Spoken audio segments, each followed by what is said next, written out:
This is a response to those who created a video and spread a false idea about the Prophet Muhammad sallallahu alaihi wasallam. When talking about the Prophet Muhammad sallallahu alaihi wasallam, keep in mind that he is talking about the greatest individual in history, and this is not a baseless claim. Yes, this is not a baseless claim. For the one who reads his biography and his mannerisms and ethics while keeping aside all preconceived notions would certainly reach this conclusion. Some fair and just non-Muslims have reached this conclusion as well. Let me tell you some of the Prophet's manners and characteristics. The Messenger had an excellent, complete and sound intellect. No man has ever had an intellect as complete and perfect as his. This becomes clear to an individual when the researcher reads the Prophet's biography and understand the state of affairs, his meaningful and inclusive utterances, his traditions, and his good manners, ethics, and moral character, his knowledge of Torah and Gospel and other divine scriptures, and his knowledge of the statements of the wise, and knowledge by gone nations, and ability to strike examples and implement policies and correct emotional manners. He was an example and paradigm to which his people could relate to in all branches of knowledge, acts of worship, medicine, laws of inheritance, lineage, and other matters as well. He knew and learned all of this without reading or examining the scriptures, those before us, nor he sit with their scholars. The Prophet Muhammad sallallahu alaihi wasallam was wise to the fullest extent of his mental capacity. Allah, the Exalted, informed him of what had taken place in the past and what would take place in the future. And this is a sign that the dominion belongs to Allah and He is capable over all things. The Prophet Muhammad sallallahu alaihi wasallam would always go do deeds through which he would seek the pleasure of God.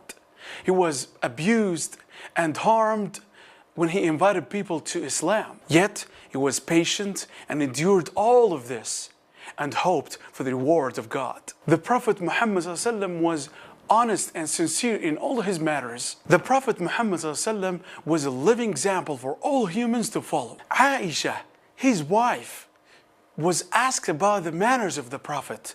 She said his manners were the Quran. In this statement, Aisha meant that the Prophet Muhammad abided by its laws and commands and abstained from its prohibitions. The Prophet Muhammad had a great forbearance. One of his companions came to the Prophet Muhammad complaining about a tribe who refused to accept Islam and asking him to curse them. But the Prophet Muhammad raised his hands in prayer and instead said, "O Allah, guide this tribe and bring them to Islam." The Prophet Muhammad was the kindest of people. The Prophet Muhammad was fearing God and mindful to not trespass the limits of God. The Prophet said, "Sometimes I return to my family. I would find a date of fruit on the bed. I would pick it up to eat it, but I would fear that it was from the charity, and thus threw it back on the ground."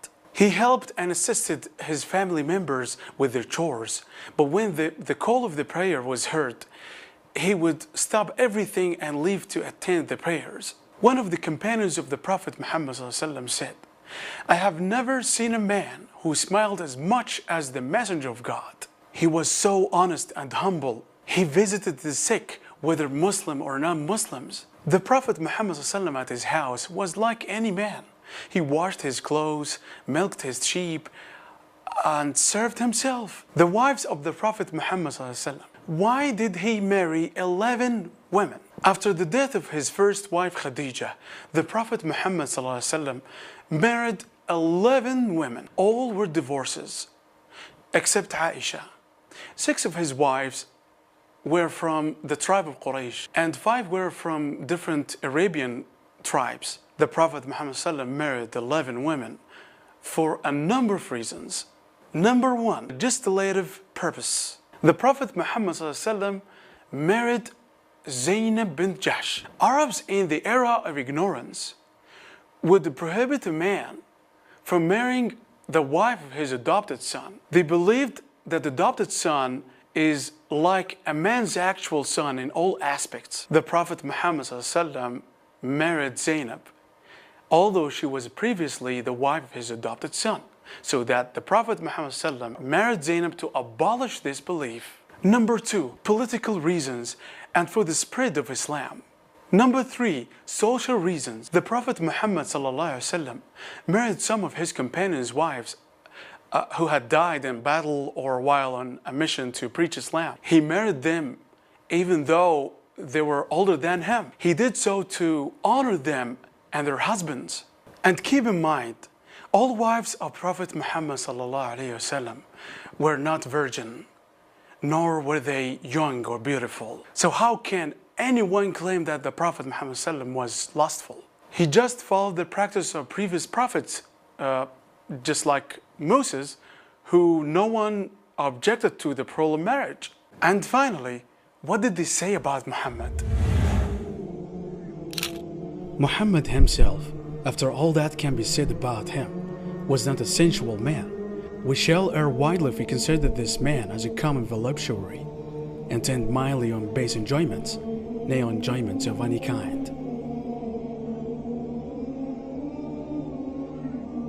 The German poet, Wolfgang Goethe, I looked into history for a human paradigm and found it to be in Muhammad.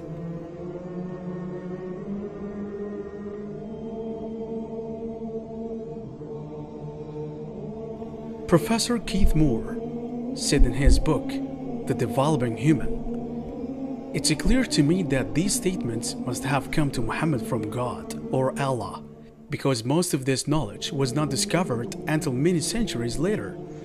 This proves to me that Muhammad must have been a messenger of God or Allah.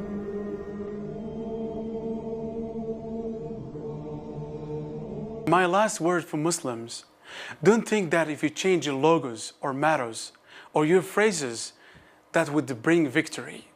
No. Following the noble manners and ways of Prophet Muhammad ﷺ would bring victory, definitely.